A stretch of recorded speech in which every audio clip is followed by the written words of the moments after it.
Russia invaded Ukraine 3 years ago, but the Prime Minister is warning President Trump, don't rush the peace. Keir Starmer has assured President Zelensky he'll have a voice in any deal. But ahead of the Prime Minister's high-stakes meeting in the White House this week, is President Trump in too much of a hurry to listen? We will see, but I think we're pretty close to a deal, and we better be close to a deal. Well, ahead of this huge week, the Education Secretary, Bridget Phillipson, and the Shadow Defence Secretary, James Cartlidge, both join us live this morning. And other countries on Russia's borders look nervously on. Estonia's foreign minister tells us it feels like 1938. And William Hague has gone back to his old university, this time as the boss. But does he think this generation of students has gone too soft? Trying to wrap yourself in that comfort blanket of not listening to things that you happen to disagree with at the moment, that's not good.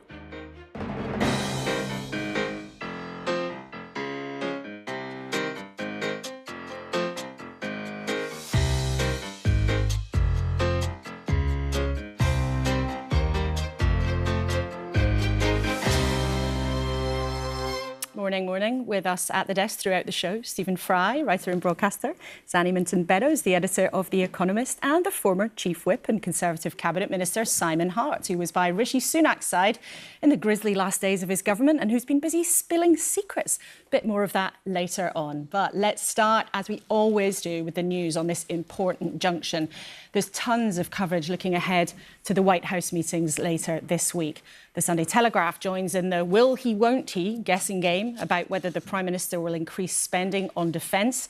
His Defence Secretary, John Healey, tells the Sunday Times a bad peace deal for Ukraine risks more wars. The Observer also splashes on Ukraine and Keir Starmer laying down a demand for Ukraine to have a voice. And on the front of The Sun on Sunday, there's a story about the TV presenter Gino De Campo, but Keir Starmer's vow there too to stand up for Ukraine, saying we must avoid a Putin disaster. And of course, this morning there have been concerns about the Pope's health after he was taken to hospital just over a week ago. The Vatican has said in the last couple of hours that he's had a peaceful night, after saying yesterday that the 88-year-old's condition was critical. So plenty to talk about, and very warm welcome to all of you. Zanny, of course, the focus for most people in the news at the moment is what's happening in Ukraine. And The Economist had a very striking front page this week. Just tell us what moved you to describe this moment as Europe's worst nightmare, as it shows. Well, this is Europe's worst nightmare because, as you can see on that cover, there are two people talking to each other, Donald Trump and Vladimir Putin, and a lot of empty chairs, which are the people who ought to be at this conversation, Volodymyr Zelensky, the Europeans, for example. And the big shock this week is that on the eve of the third anniversary of Russia's invasion of Ukraine, unprovoked invasion leading to the biggest war in Europe since the Second World War, the shock has actually come from Washington. And it's come from President Trump, who has attacked very personally Volodymyr Zelensky, called him dictator. And the outright hostility from the US in the last week led us to think that the Europeans should question whether the US would actually be there for them in wartime. That's why it's Europe's worst nightmare. And Stephen, you spent a huge amount of time in Ukraine. You've met Zelensky, you've been out there, you've been trying to help people through what's been, such not just a conflict, but also a crisis for civilians. What's on your mind at this moment? Well, we might get into this later, but I'm deeply worried by the darkening shadow that's going over the world, the shadow of what we have to call fascism. You would use that word? Oh, absolutely. It's a cult of power, and power only speaks to power. And the worry is the contempt that Trump, as Putin always has, the contempt that Trump has for British politicians, whoever they might be, for Macron. We'll see what happens in Germany. They've tried to push the Alternative for Deutschland, the ultra-right party. They've tried to, Vance and others have supported it. So it is a real worry. It's a desperate time. Let's just think back now to the moment of the invasion itself, because all of this comes on the eve of the anniversary. Simon, you were in government when, the call must have come that Russian tanks were rolling across the border. What was that like? Yeah, I remember it only too clearly. It came, it felt like about 24 hours after we'd just lifted the final restrictions on the pandemic, on COVID at the time.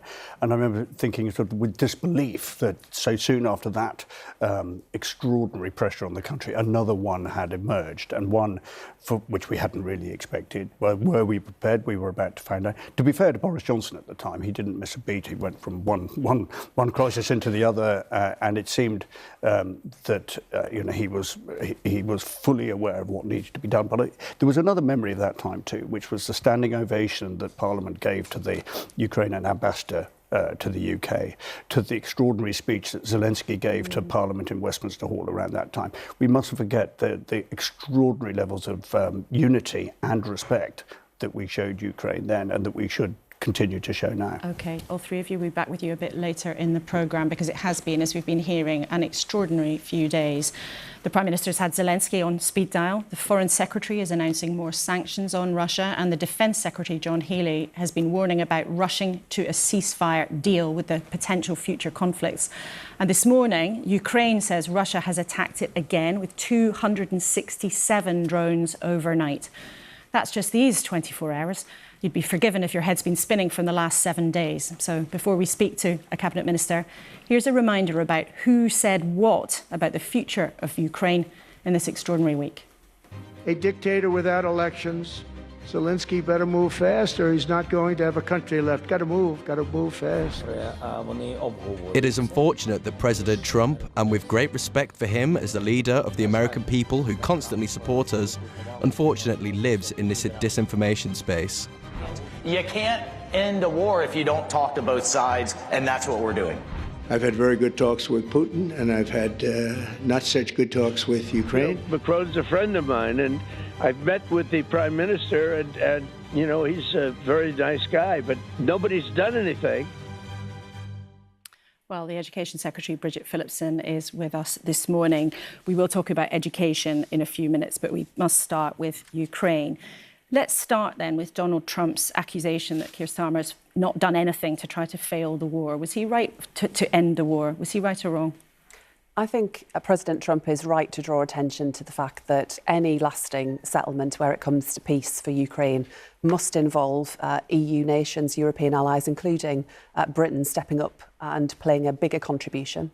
That's why we do believe there will be a need for additional defence investment with that move towards 2.5% that we will set out a way forward to approach. But of course, in the budget that the Chancellor set out last year, we did commit an additional £3 billion into defence. And we'll come to all of that, but on that specific point, was Donald Trump right or wrong to suggest that Keir Starmer had failed to do anything to try to end the war? We've stood squarely behind the Ukrainian people and President Zelensky, and that has been the consensus across political parties in this country. What we are clear about, however, and what the Prime Minister will discuss with President Trump next week in the US, is how we as a nation, alongside our European allies, can play a bigger role in defence and security on the continent. We do think that is important, and I welcome the contribution from the new US administration to bringing those parties together. But we are also clear that any settlement has to involve a full role for Ukrainian voices as a part of that. Well, people will hear that you don't want to say whether it was right or wrong to say, as Donald Trump did, that Keir Starmer had done nothing to try to end this war. Was Donald Trump right or wrong to pick up the phone to Vladimir Putin? It will require a negotiation with the Russians through part of this settlement. So I do think that is the right approach. President Trump has brought the Russians to the table. But any lasting settlement where it comes to peace does require Ukrainian voices, President Zelensky's voice, to be a central part of that. There can be no settlement unless we have a negotiation involving both Russia and Ukraine. But you said President Trump was right to bring Russia to the table. Absolutely. Because that phone call to Vladimir Putin that was made by Donald Trump stunned Western diplomats, appalled some people, because it brought Vladimir Putin back in from the cold. And you're saying it was the right thing to do? Well, there can be no settlement, no negotiated peace without Russia. We are, however, also clear in the risk that Russia and President Putin poses to our interests. That, of course, applies in terms of the continent of Europe and our freedom and democracy. But we've also seen what can happen here. So there are national security implications, the poisonings that took place, the ongoing aggression that we face around our shores from Russia. And this government and the previous government was clear about the threats from Russia, but it's interesting that you are welcoming for the fact that without consultation with allies, Donald Trump picked up the phone to Vladimir Putin, bringing him in from the cold when he'd been excluded and shunned by much of the international community. A negotiated peace settlement will have to involve both Russia and Ukraine. and we want to support that process. What we're also determined to do is put Ukraine in the strongest possible position as we enter those negotiations. And as your piece just demonstrated there, every day Ukraine continues to face the aggression as part of that illegal war that Russia launched against them. And Ukrainians are fighting and dying every day on the front line. So it's never been more urgent that we continue to bolster Ukraine, going into what I hope can be an enduring settlement through that negotiation. But there's a long way to go. And many of people who work in this world, many of your political rivals, other people, even like the boss of NATO, would say it's also urgent that countries like Britain right now commit to spend more money, potentially a lot more money, on defence. Now, when you came into government, yes, you had a commitment to spend 2.5% of the national income at some point on defence, but for 7 long months, as the security situation has worsened, you haven't given people an answer. When will you make that commitment? We will set out that pathway. I'm afraid I won't be doing it today on your programme, but we will set out that pathway towards it. But I should be clear.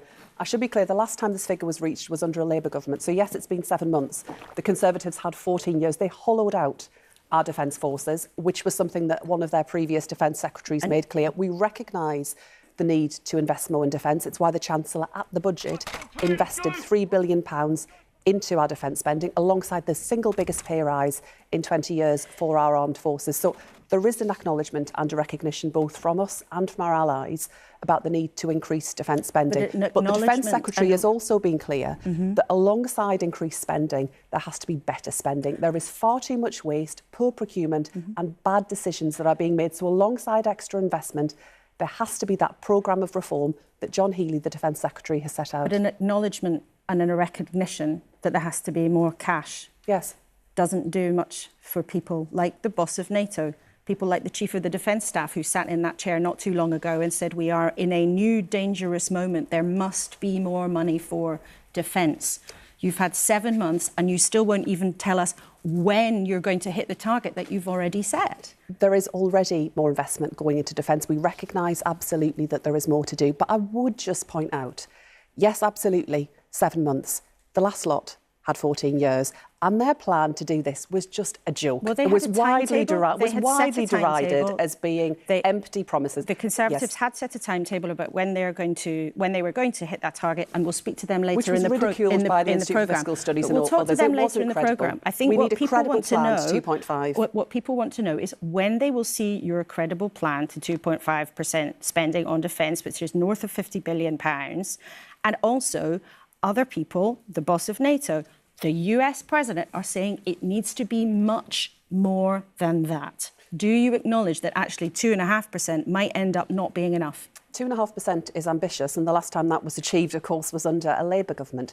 It is an ambitious commitment, a commitment that we made in our manifesto. We are determined to deliver, and we will set out that pathway towards it. But you will forgive me, I'm not in a position on your programme this morning to give you that information, but others will confirm what that timetable looks like, the pathway towards it. And we are already investing more in defence, both here and also the additional £3 billion a year we are putting towards defence spending to bolster the Ukrainian people. Will the Prime Minister tell the President this week? The Prime Minister and the President will, I'm sure, have a wide-ranging discussion about how we build on that special relationship between our two nations, something that is so important to us and to the US President. And, of course, the peace settlement in Ukraine, defence spending on the part of both the UK and our allies, I'm sure will be a feature of that conversation. But the Secretary of State, you know this is an absolutely key demand from Donald Trump. If America is to give a security guarantee to Europe, which the Prime Minister has been public about wanting that, saying that's vital, he expects Europe to spend a lot more on defence. So will Keir Starmer reassure the President this week that the UK will spend much more on defence? We will be spending much more on defence, and our allies need to step up alongside that. But let's be clear, 2.5% is ambitious. We will get there, but it is ambitious. And this is also in the context of the public finances, which, let's be honest, were left in a devastating state by the Conservatives, a £22 billion black hole, no credible plan for this nonsense that they claim around how they were going to reach 2.5%. What we will set out as a government will be a credible plan to deliver with a pathway towards it, but also making sure that where we're spending money, we're spending it well. There is far too much waste and inefficiency, and we need a programme of reform, as the Defence Secretary has set out. Well, I'm not sure that some of your rivals and people like the boss of NATO would say that 2.5% is ambitious in times like these. However, let's move on. You've just said there that all money must be well spent. The Treasury has asked all departments to find savings of 5%. What are you cutting in your department? Well, those discussions are underway going into the spending review process.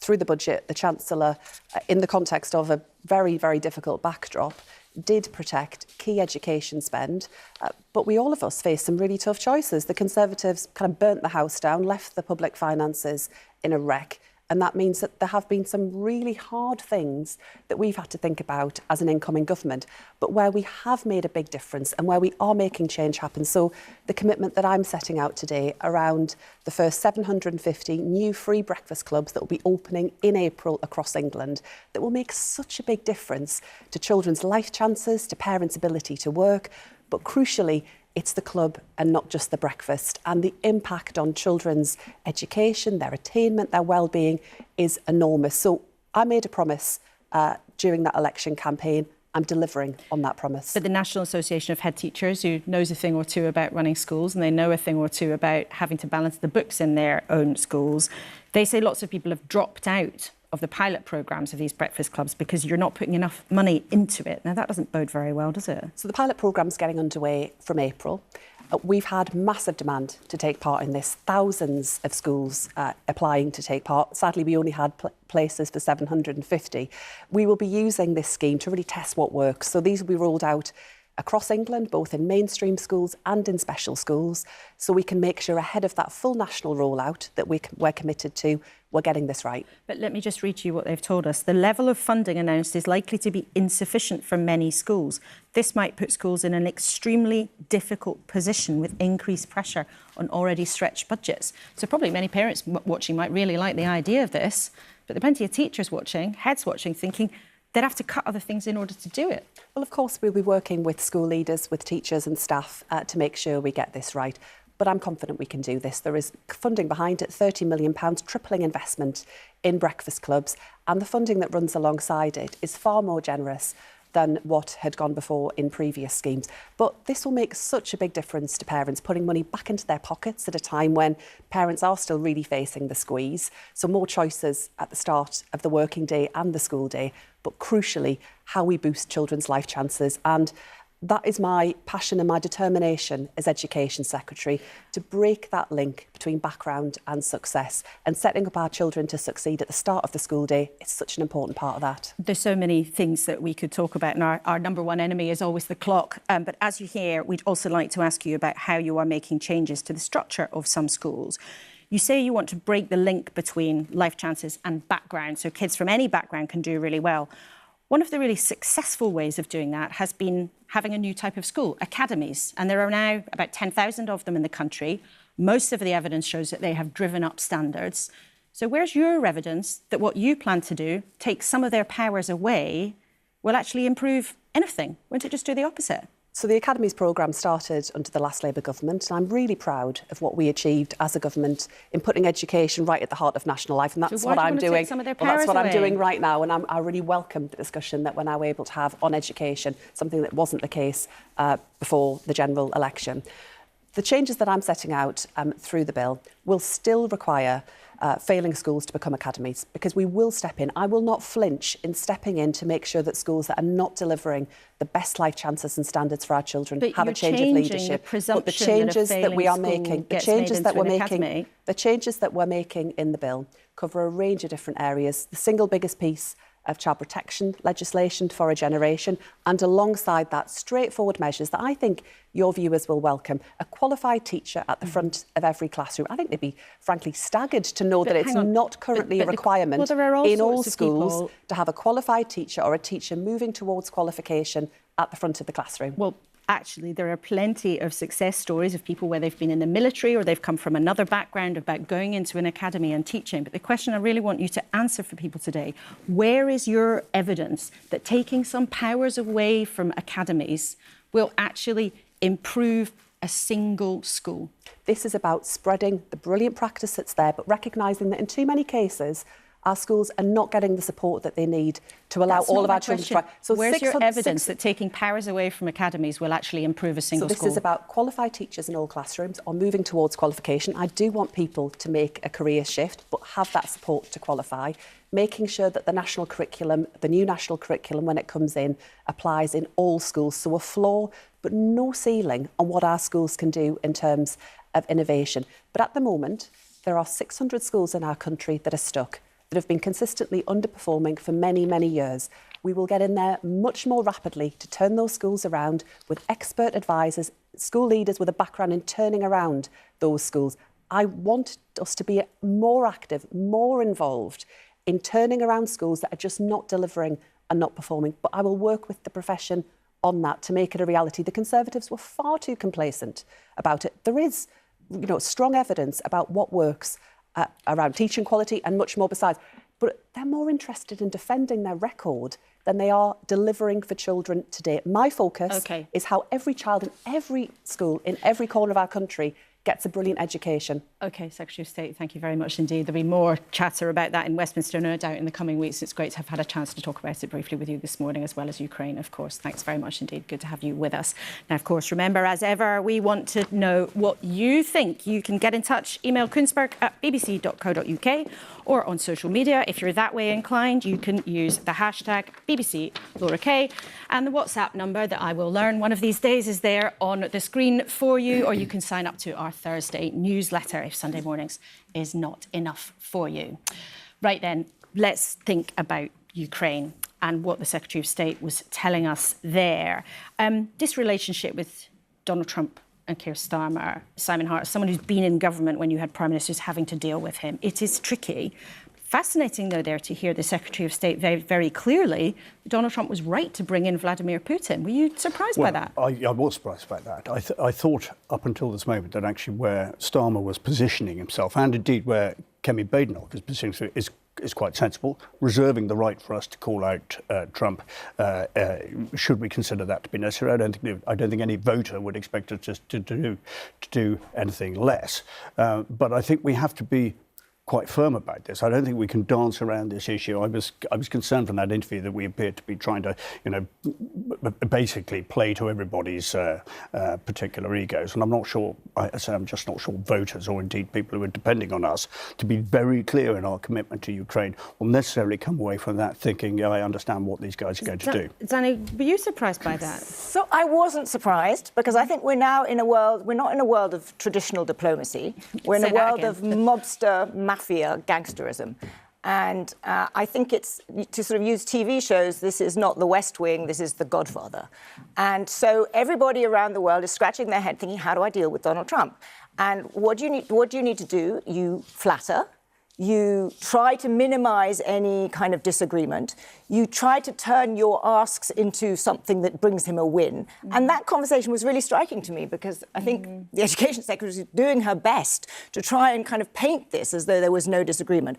I think what is important, and I completely agree with you, is that when push comes to shove, differences are called out. And actually, this government hasn't been doing too badly on that. Last week, the Prime Minister did call out the President when he called Zelensky a dictator. So I think I actually think overall the government isn't handling it too badly. But we're in a world where this is, the President of the United States is someone who I think is, as I said, best thought of in sort of mobster terms in terms of how to deal with him. But, Stephen, perhaps the government is right to say, actually, yes, you have to have Russia at the table. And yes, Trump was right to lift the phone, because nothing else that Western leaders have done for the last 3 years has been working. None of it has stopped the suffering that you've seen firsthand in Ukraine. Yes, one can use rhetoric to suggest that this is peacemaking and that all that Donald Trump wants to do is end the war. But I think Zanny is absolutely right. This is a new world. We are talking about a very extraordinary situation now, where the bullies have risen to the top. And I've called it fascism because that's what it is. It's a cult of power and a cult of warrior worship, and a rather sentimental one at that, and a total contempt for the old world order. And you have to remember the psychology of a bully from school. Bullies feast on the fear that they cause, and on the, think of Joe Pesci as you're talking about, in Goodfellas, you're talking about a gangster movie. Look at who Trump admires. He admires Mohammed bin Salman's Saudi Arabia, Putin's Russia, obviously, Lukashenko's Belarus, Erdogan's Turkey, Milei's Argentina, Modi's India, Netanyahu's Israel, places which are basically moving towards fascism, nationalism, and they don't listen to people like Starmer. So as long as he kind of says, yes, I can be an honest broker. Do you remember Macmillan's phrase that he used in the 50s, an honest broker, as Peter Cook famously said, no nation was more honest and certainly no nation was broker. But he, yes, and he will be called a nice guy by Trump until he then says something which really expresses his support for Ukraine, which is what he has to do. And then he'll be slapped down and said, I thought he was nasty. He was nasty. And it's shouting and it's bullying and it's fascism. And we have to realign ourselves in recognition that this is no longer the proper world. And yet, Simon, many people would reckon that Starmer doesn't have much alternative. You know, you've sat in cabinet discussions, presumably discussing how you handle Donald Trump. What is his alternative? You are in this very difficult position in government where, you know, I think the expression was everything is connected to everything else, and there will be opportunities for him. And I actually think that Stephen's right. I think there have been moments where he has shown that there is an ability for Britain to carve out a position which is very clear and unequivocal. That won't be easy, but actually from a domestic political point of view, I don't think he's got much option, and I think he will be respected in the places where he needs and wants to be respected, if he is prepared to occasionally stare him down. And just briefly, Zanny, because I want to bring in a different element to this, there's a bit of an irony in the sense, isn't there? Because Keir Starmer, seen by many people as an arch-Remainer, it's actually easier for him, some people might suggest, outside the European Union, easier for him to carve a different path for the UK. It is, but in the end, you know, Britain is part of Europe. It is not ultimately, that's where we are geographically, and the threat from Russia faces us. But one quick thing is, where I think President Trump is absolutely right is that Europe needs to spend more on defence. And that's where I was actually struck by the Education Secretary saying that 2.5% was ambitious. I think we might come to this, but 2.5% is not ambitious. And President Trump is right to push Europe, including us, to spend more. Well, yes, let's talk about those wider implications, because with Ukraine's future in doubt, these are very nervous days, of course, for Putin's other neighbours. Estonia is one of them. It shares a 300-mile border with Russia.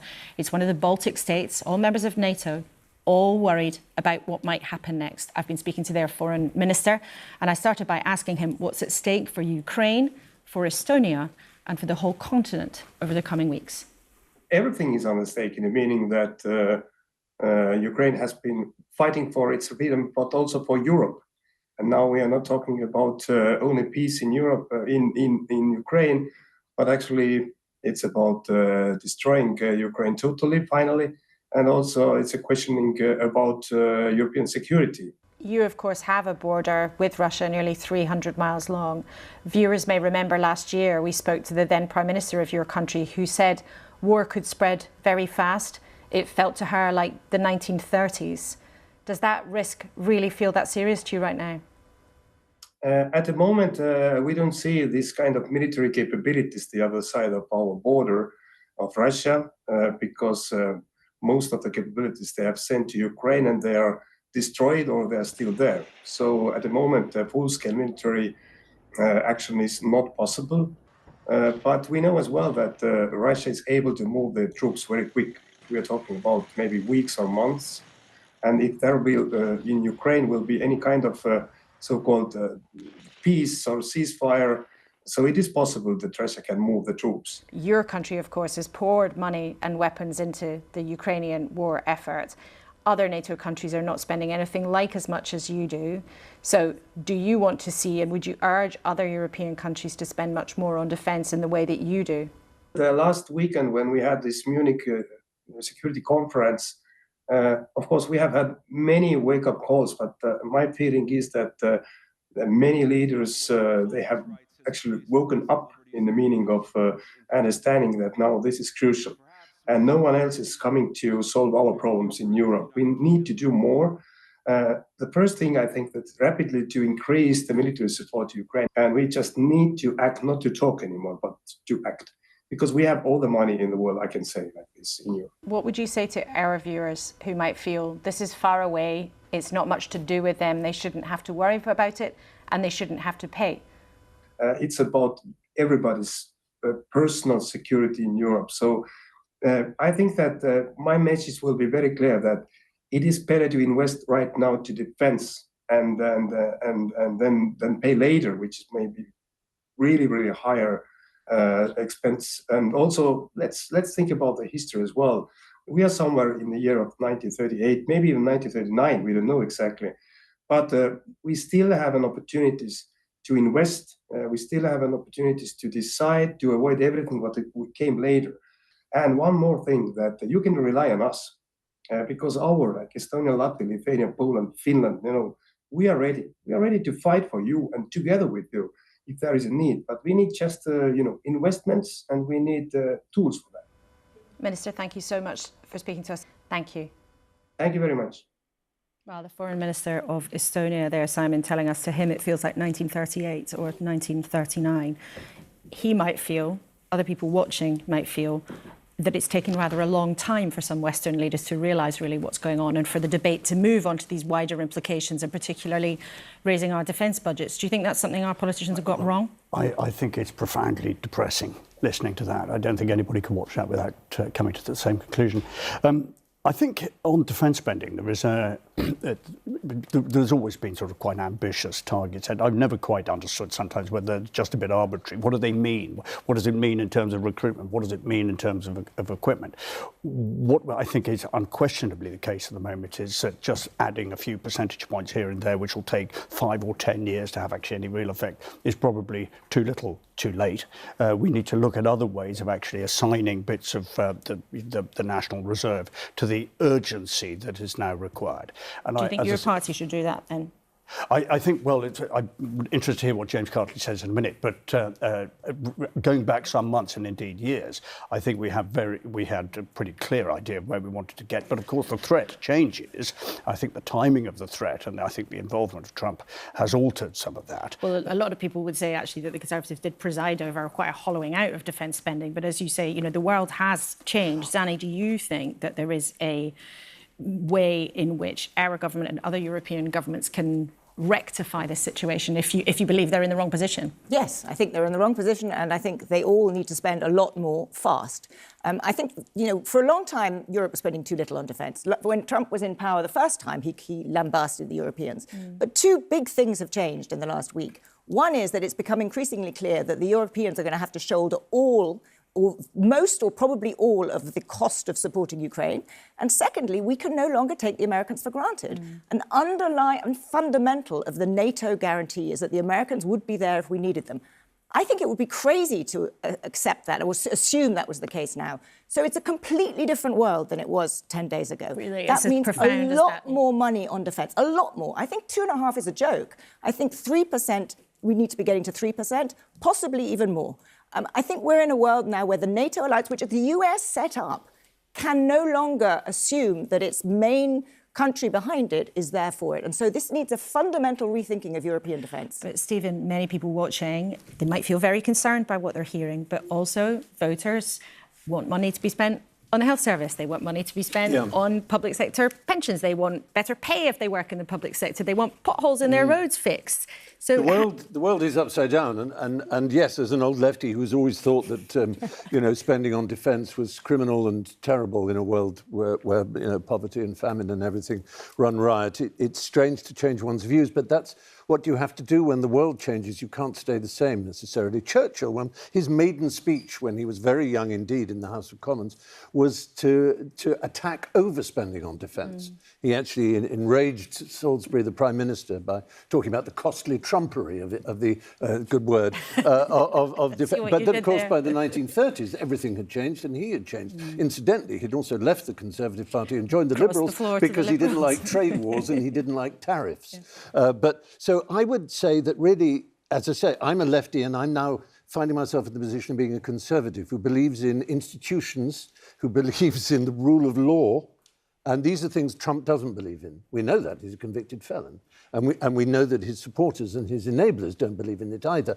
And we have to we have to sort of come to a conclusion that the left and right in Britain have far more in common with each other than they do with Trump and they do with the tyrants of the world. And we have to find an alliance between ourselves. And if that involves higher spending on defence, then unfortunately, so be it. OK, well, all three of you, thank you for your alliance at the table this week. It's been great to have your views, because defence spending, as we've just been talking, is absolutely slap bang in the middle of the conversation about what to do next for Ukraine.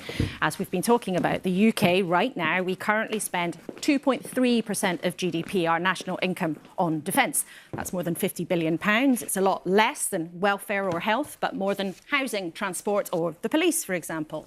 The Conservatives, with the Shadow Defence Secretary James Cartlidge, had promised to raise it to 2.5% by 2030 when they're in charge, although there were doubts about whether or not they could really pay for it. Well, let's talk to James Cartlidge about what the party would do now. It's great to have you with us for the first time in the studio. Before we talk about spending, was President Trump right to call Vladimir Putin? Yes. I think actually, you know, and I agree, we often agree with the government on Ukraine. There's a strong consensus, and I think the Education Secretary put it well. They have to be involved in negotiations. Obviously, we have a view on who else should be involved, but Russia has to be involved. There won't be a lasting peace otherwise. It's interesting, though, because for the last 3 years, when this dreadful war has gone on, Western leaders had chosen not to make that decision. Putin had been shunned.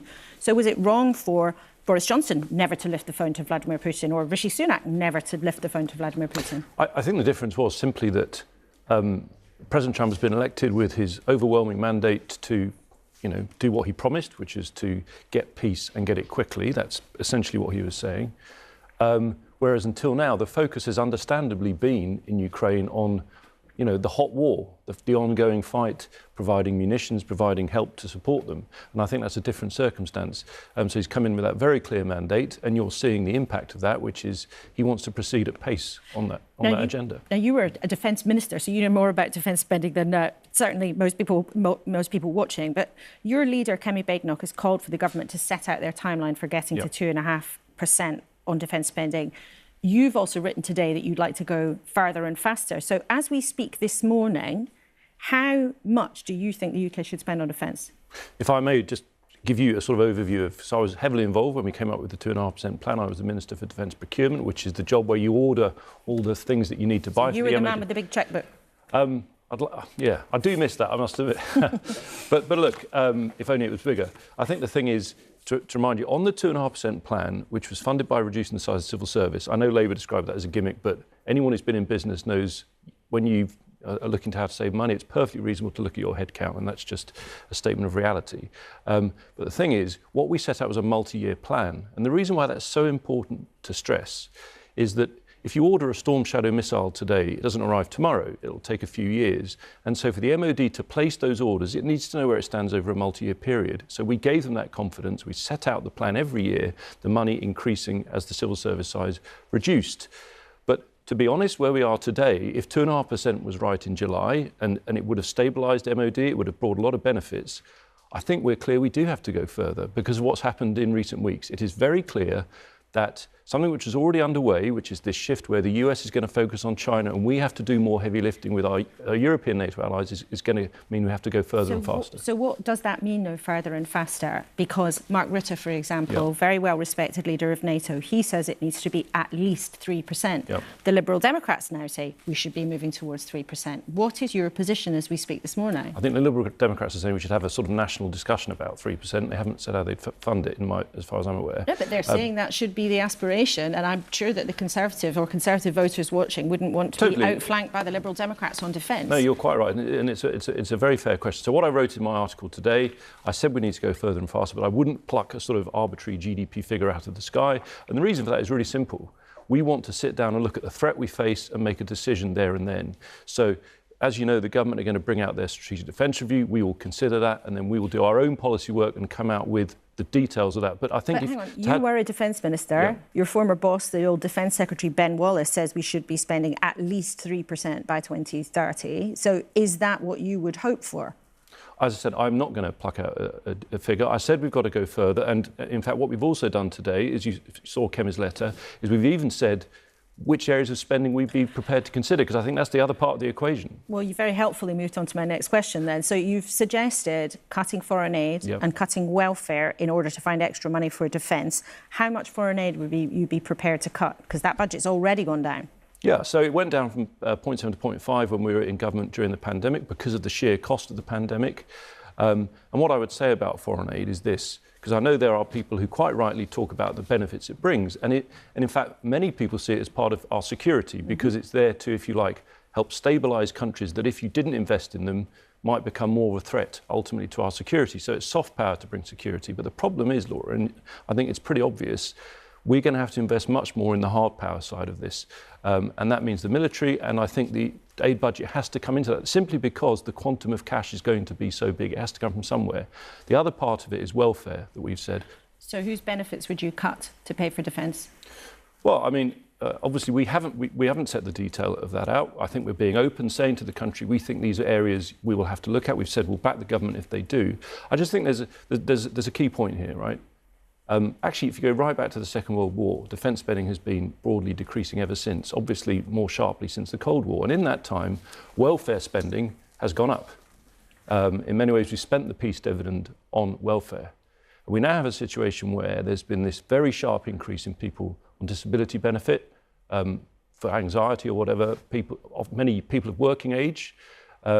And I'm afraid that can't go on as a country. We're going to have to be more resilient. So I think looking at welfare is not just about the savings, it's about our country getting onto a pro-growth footing. But that is where you would look then. Disability benefits would be somewhere you'd be willing to pull back money to spend on defence instead. So our Shadow Chancellor Mel Stride, as you know, was previously the DWP Secretary in charge of benefits. He set out a very clear plan, and we're not sure yet whether the government are going to follow that. But that plan would not be enough cash in order to pay for the big extra lump of money that you're suggesting would be needed for defence. So just to be really clear, you're suggesting that you'd be willing to take a bigger axe to the welfare budget for people with mental health issues. You mentioned anxiety there, who might be claiming disability benefits in order to get money for defence. That's where you would Just to be clear, Laura, I'm not saying the exact policy here and now, right? We will write our manifesto. I'm giving a sense of the fact that I think as a country, facing the threats that we do, we have got to be more resilient, and we've got to wise up to the fact that we cannot have a welfare budget that keeps ballooning whilst needing to increase spending on defence. It's quite clear, and I know that's a difficult thing to talk about, but we're going to have to get real about this. What do you think Keir Starmer should say to Donald Trump on Thursday? Well, as you know, we have a strong consensus with the government on Ukraine. I feel very passionately that we were right to stand by them in government when they were invaded. I think the world would have been in a terrible place if Russia had succeeded early on, and when we provided those weapons, it helped to stop that and thwart it, at least as far as we have done. And I hope the most important message he communicates is that it's in everyone's interest for us to get a lasting peace, because if Russia is seen to in any way win, inverted commas, from any settlement, should there be one, I think that would send a terrible signal to other adversaries like China. And actually, that's terrible for the United States. So we have a shared interest here. It's in the interest of the United States, and I think we need to emphasise that. And the Prime Minister does when he goes. And as Shadow Defence Secretary, I think people might wonder, they might remember during the election campaign, the Conservatives came up with an idea of national service for young people, whether that be doing voluntary things or working as a volunteer doing things or going into the military. Is that something you still support? Is that still part of your programme? It's not current policy. We obviously lost the general election quite decisively, it's fair to say, and we're still learning the lessons from that. But I think, when we talk about things like defence spending, we are reacting to the reality of the position we are in. And it is the fact that, as I said, actually there's been a shift in US policy from focusing on what they see as their most direct threat, which is China, and us having to do more against Russia and the European threat. And I think that is the trend we are seeing here. And so we need to lean into that, and we do need to increase defence spending. But maybe then actually having national service would be a good idea if that's the world we're now living in, or did you not think it was a good idea at the time? What I said at the time, because I knocked on doors in South Suffolk, and actually you did get some people who were concerned. They thought it meant conscription, which obviously it didn't. But I was struck by the number of people who said this point I go back to on resilience. They felt that it was good for the young generation to have something to give them skills and so on. And actually, when I was Defence Procurement Minister, I went to Norway on a visit. And what struck me then, we were talking about national service, it just came up in conversation. In Norway, it's something people aspire to. It's like a badge of honour. And certainly, I'm not saying that's our policy, but I think we've got to look at the whole gamut of policies here. We're in a very serious situation, and when we do our policy review, we won't just be looking at the amount we need to spend, we'll be needing to look at what we need to spend it on. OK, James Cartlidge, Shadow Defence Secretary, great to have you with us for the first time. Thank you very much indeed for joining us this morning. Now then, someone who knows a thing or two about trying to resurrect the Conservative Party is William Hague. It's fair to say his time in charge as leader didn't go exactly how he wanted, but it didn't hold him back from going on to a successful career as Foreign Secretary later on, and now a new job, but this time one that's 800 years old. He's the boss of his old university, Oxford. And shortly after he was installed as Chancellor, complete with golden embossed robes and a mortarboard, we spoke to him about today's students, his task ahead, and his own misspent youth. And at the top of his list, a determination to protect free speech. So I asked him, should anyone's views be off limits? Well, we should always support freedom of speech within the law. So, of course, if people are going to advocate something that breaks the law in this country, well, then that wouldn't be welcome. But apart from that, we really should be looking at a great range of different opinions, wondering whether we're wrong, approaching debate in a genuine spirit of inquiry. So what I don't support is the idea of cancellation and no platforming of people who have entirely legitimate and legal points of view, which we might disagree with, or a lot of people might disagree with. But part of education is listening to things that make you uncomfortable. And I think it's a very good thing that the government have evidently changed their mind on the Higher Education Freedom of Speech Act and have decided to implement most of its provisions, because there have been some problems in the past in Oxford and elsewhere, and it's really important to make clear that we do believe in freedom of speech, but that goes along with the duty to listen to others and to wonder whether you might be wrong. So that is the atmosphere we're trying to create here in Oxford. Do you think students have sometimes become too soft or too intolerant? Well, some have, and by the way, I want to stress here that there are people putting forward their views without fear or favour, debating everything. You know, it's an immensely encouraging thing to do, to spend time with students here. But yes, sometimes a cancellation culture has crept in, and trying to wrap yourself in that comfort blanket of not listening to things that you happen to disagree with at the moment, that's not good for then approaching the world on the basis of truth and reason and knowledge. Isn't there a risk, though, however, if while defending free speech in the way that you do, in the way that many people watching would agree with, that you perhaps open the door to allowing more of those extreme views in, because you're trying very hard to get the balance right? I mean, do you think that the government now has the balance right in its legislation that's coming forward, or are there still a risk there? I think that the legislation is good. I think this is not difficult to get the balance right. Freedom of speech, it should not be difficult, let me put it that way, to get the balance right. Because freedom of speech, yes, involves giving our opinion, but it does involve giving our opinion with some care about other people and their opinions, and listening to them respectfully as well. Let's then talk about money. Oxford, compared to many universities, is extremely well off, a very wealthy institution, but in some parts of the country, courses are being cut, things are being scaled back. In order to keep the system sustainable, would you ever back further and maybe even significant increases in tuition fees above and beyond inflation?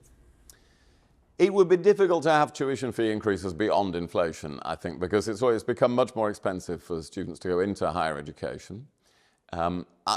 It's hard to find a solution to the problem of funding higher education in the UK without some higher level of government support. And I know entirely the difficulties facing this government, as in previous governments, about finding the money to do that. But it will be critical to the future of the economy. One of the best ways to grow the British economy is to invest successfully in higher education. So I don't think huge increases in tuition fees above inflation are going to be the answer. But in the end, to have a long-term successful higher education sector in the UK, governments will have to find more resources for it and be clear that that's an essential part of the economic growth that they are looking for. I know you won't want to tell her what to do, but we must ask you, as you're with us this weekend, what advice you would have for Kemi Badenoch, the new-ish Conservative leader, who I think it's fair to say is struggling to break through, who's struggling to have a huge amount of impact. What would you say to her? Well, I know well what this is like because I was rash enough to take on being Leader of the Opposition in 1997. And I really struggled for a long time to break through in any sense, because when you've been in government for a long time and then you're in opposition, you're really out for a while. People aren't expecting you to be the government very quickly, and they don't give you a lot of attention. So I would actually encourage her to continue with broadly the approach that she has been taking, and not let it be a debate about can you put the Conservative Party or the Reform Party together. Voters don't add together like that. If you did that, well, then half of them would go off somewhere else. The Conservative Party has got to reinvent itself and concentrate on what it would be doing as a future government. Other parties can behave like pressure groups and groups that are trying to mobilize people's anger.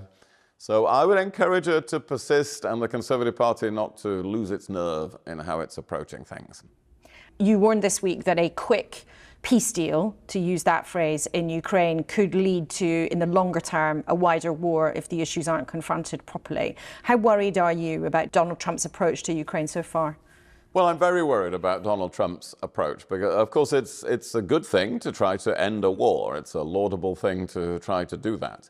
But the only way to end this war in a way that doesn't encourage future wars is to give as much support as we possibly can to Ukraine to show Putin that a war of aggression will never succeed.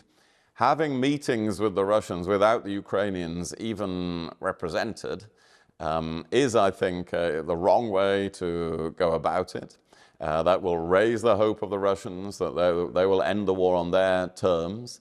Then there is the great danger that in ending this war, they would be creating the scene for a wider war in the future. So I think there could be a historic mistake being made here from Washington. And as a former Foreign Secretary, I'm extremely concerned about it.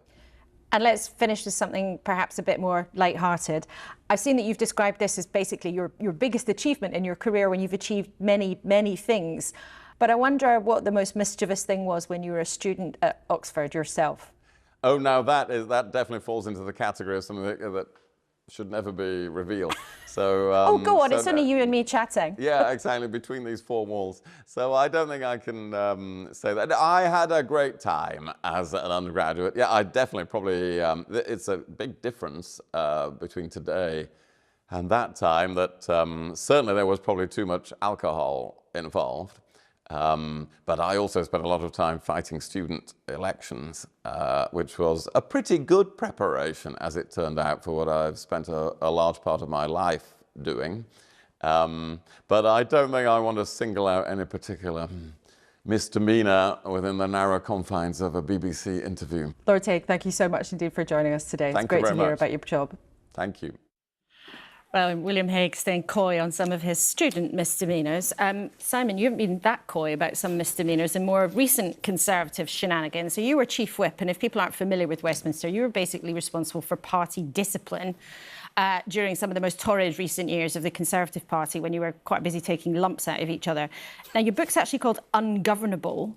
And every week politicians come here, and I think, viewers sometimes might want to shout at the telly, but quite a lot of them are doing their best. But do you think now actually this country is actually ungovernable? I think that one of the things I've tried to get across in the book is actually Parliament is populated by good people, working hard, trying to get it right, trying to do the right things for the right reasons, but occasionally falling over in the process. And to that extent, I don't think it's any different from any workplace anywhere in the UK. And I wanted to try to get that across. And actually, this expectation that politicians should be both perfect and imperfect simultaneously, is one which can never be met. And as a result of that, it's very difficult for governments to succeed or leaders to succeed. But you also tell lots of stories about people getting up to terrible things and not, you know, I mean, sometimes it's funny, but actually MPs going to brothels and getting involved in things that a lot of people watching might not think are funny at all. A lot of this is not meant to be funny in that sense. It's meant to be you couldn't make it up kind of stuff, to illustrate the sort of absurdity of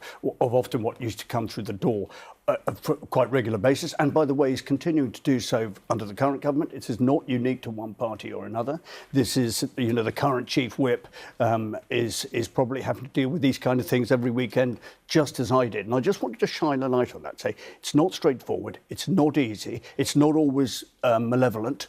It can be there can be some very complicated backstories. You're right, it's not meant. Yes, I'm a hypocrite. I hold my hands up because I've told the stories in some quite light-hearted ways. I've tried to anonymise where possible. But there is a very serious sort of message to this.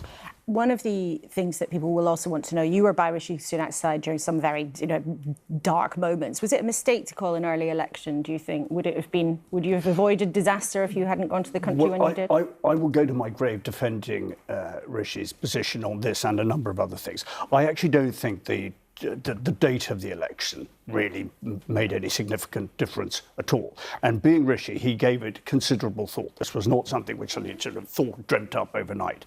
With him, he studied all of the available sort of evidence and arguments as best he could before reaching that decision. But one of the things I sort of just noticed when I was sort of reminding myself of the book is we went to a 20-point poll deficit in the second week of Liz Truss's premiership, and it never really moved from that day to July the 4th of last year. I think the nation had come to a view, for whatever reason, that it was somebody else's turn on the carousel, and there wasn't much Rishi could do to stop that. And the date of the election might have had a percentage point effect here or there. But I think it's very unfair to sort of land him in a difficult position on that decision. And we are running out of time, and I want to have a brief word with the other two as well. But will you reveal who the female cabinet minister was who Rishi Sunak described as being effing useless, but we can't get rid of her? Now, the speculation that might be the current party leader, Kemi Badenoch. Which would be wrong. And I will, you know, that would be here wrong. I am. So it's not Kemi Badenoch. It is definitely not. And you know, it's very important that I make that point. Okay, so but you've made that clear. This is a diary. It's how we felt on the day. It's not a retrospective look at things. How we felt on the day, the anger, the passion, the frustrations, mainly me, you know, late at night writing these things. Sounding off. Zanny, do you think this country's ungovernable? No, I don't think it's ungovernable. I haven't read your book yet. I'm looking forward to reading it. But I think the point you just made earlier is a really important one, that actually most people in politics are trying to do the best thing, and they're trying under quite difficult circumstances to make good policy. And right now, all the things we've talked about on this show make me think it is so important that they're able to do that. And one of the terrible things that I see actually from the other side of the Atlantic is this kind of finger-wagging, pinpointing, social media-driven, cutting people down to size and assuming they have the worst motives. And Stephen, briefly to you, do you think we're ungovernable? No, I think as long as we retain our British sense of ourselves, ironic self-deprecation and doubt and fuzziness and general refusal to listen to Puritans or extremists, and just be somewhere in the middle. Just remember the people we speak to on the street, not the people who scream on social media. Okay. We are fundamentally decent people, and we must stay that way because the world needs us to be Britain. OK, well, you've all been thoroughly decent being with us this morning. Thank you so much for your time. A huge thank you to our panel and, of course, to all of our guests. And a bigger thank you to you at home for watching. Ahead of a huge political week when the fortunes of Ukraine could be set, with huge risks and potential rewards for the UK Prime Minister as he jets off to meet the unpredictable president who holds so much in his hands. A bit later today, I'll be with Paddy O'Connell later on Newscast. You can find that on BBC Sounds or wherever you get your podcasts. And of course, I'll look forward to seeing you next Sunday, same time, same place.